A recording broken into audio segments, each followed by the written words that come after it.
Hi, the introverted cynist here. Today, I am going to explain a 2017 American black comedy horror film called The Babysitter. Warning, spoilers ahead. Kick back and take care.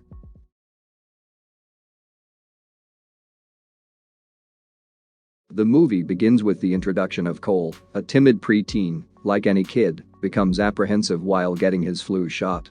Cole is not a popular kid in school, he lacks self-confidence and is often picked on. He only has two friends that stand up to him, Melanie, his schoolmate, and B, his babysitter. Melanie is his neighbor as well, who secretly has a crush on him. Melanie, while chit-chatting with Cole, gets picked up by her annoying and showboating father. Cole, while heading home, gets bullied by his neighbor, Jeremy, but his babysitter B comes to his rescue and scares Jeremy off. B then gives Cole a ride home, and after arriving, Cole accidentally glances at her chest and then looks away before getting awkward. She then reminds Cole they are going to party tomorrow after his parents have left. Cole then meets his mother in the crawl space setting traps for mice and asks her with concern if he is a fraidy cat. She takes a pause and says there will be a lot of things that may scare him for his age, but he will become immune to it later on as he ages, and cheers him. Later that day, on an empty racetrack, his dad begins to teach him driving.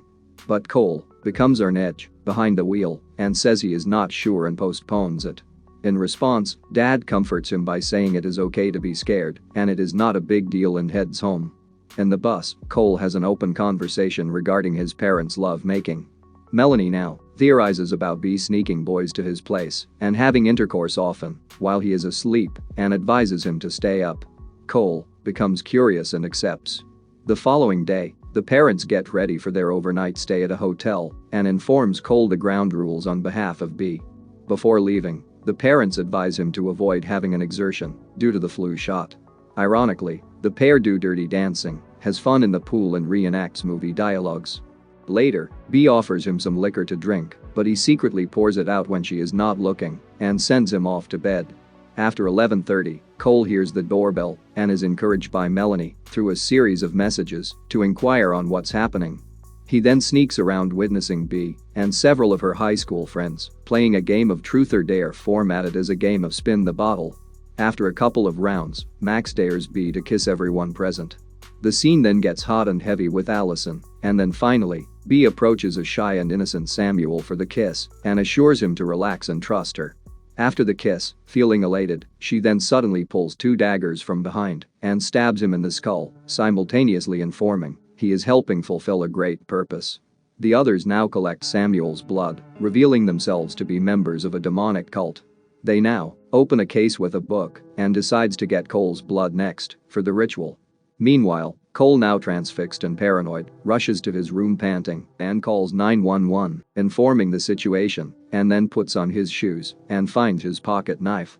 He then pretends to be asleep as B and the cult members enter his room to draw a sample of his blood. Cole mustered up the courage as they injected him. B now reveals to them she drugged him earlier in the drink so he won't wake up. After they leave, he tries to escape out the window, but B secretly hides in his room and waits until Cole passes out from the exhaustion and loss of blood. Cole now slowly wakes up, tied to a chair. B and her cult question Cole on what he saw, while fending off his questions by saying they needed his blood for a science project. Meanwhile, Cole is spotted on a mirror behind him cutting himself loose with a knife and ridicules him for his determination. Much to their surprise, two cops busts open the door with a gun drawn to them after listening to Cole's yell for help. The room now turns into a frenzy. Max flings a crowbar to one of them, but he accidentally shoots Allison in the chest. Just then, B sneaks behind the other cop and slits his throat, dropping his wireless. The radio now contacts the cops about the distress call. The cult now forces Cole to give the police code to call them off and then hesitantly gives it to them. While Allison cries over being shot, Cole sets himself free and rushes up the stairs. John pursues him, but is pushed over the banister, landing on a trophy that impales his neck.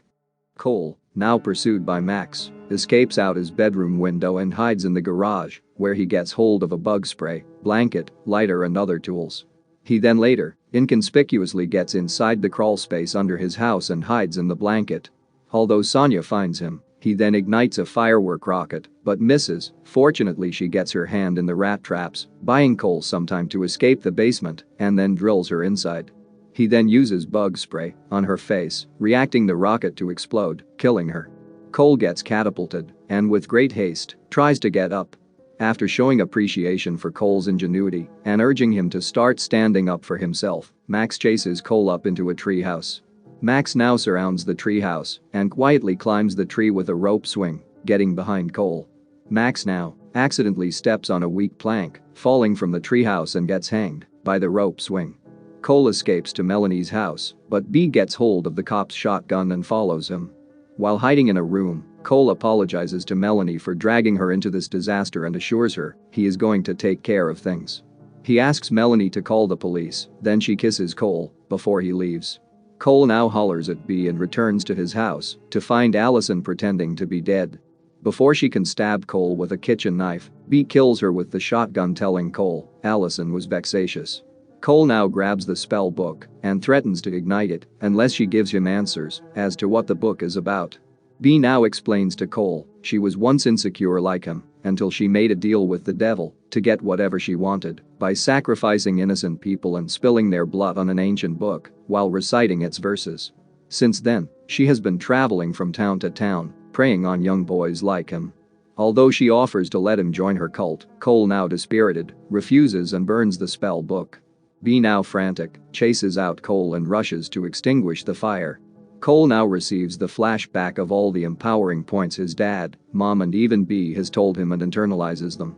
He then hurries to Melanie's house to take her dad's car while recollecting his dad's lessons and drives it into his house while B is distracted by the burning book. After crashing the car into her, they have one last emotional farewell before Cole climbs out of the wreckage and leaves her to die.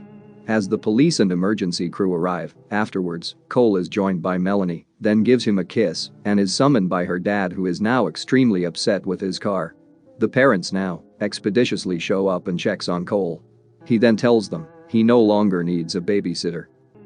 The movie ends later with a firefighter going through Cole's house suddenly being attacked by B. Thanks for watching. Make sure to like and comment if you enjoyed, and subscribe for more videos.